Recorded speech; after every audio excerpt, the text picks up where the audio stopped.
Today, hundreds in Austin gathered to celebrate the life of Martin Luther King Jr. on the steps of the statue erected in his honor on UT's campus. The president of the historically black college, Hutson Tillotson University, spoke on Dr. King's lasting legacy of service.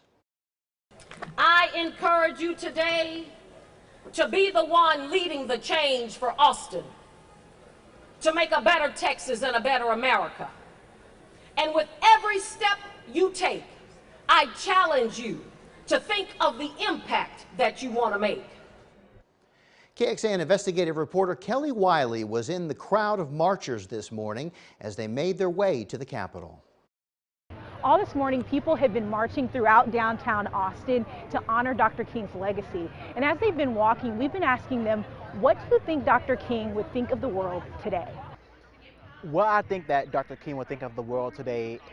I would think that he'll be very happy with the progress that we made. Just out here right now, the environment, seeing so many people from different backgrounds coming together for a good cause, truly fighting the good fight. But he also would say that we also still have a long ways to go. And by that meaning that we still are seeing suppression happening in our community. you know, sometimes I feel like he would be disappointed, but other times I think that he would celebrate the progress that we have made. Martin Luther King would think that the work that he started is unfinished. I actually think he's very proud of what we have achieved and become after COVID and the Black Lives Matter movement. I think he'd have a lot of concern about the inequity and the injustice I think that we see today in the world.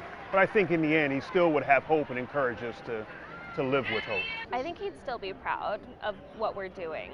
There's a lot of animosity out there and a lot of strife and hate, and I think he would still look at it though and see the people who are still showing up. When marchers arrived here on the Capitol, they actually played the entirety of Dr. King's infamous "I Have a Dream" speech.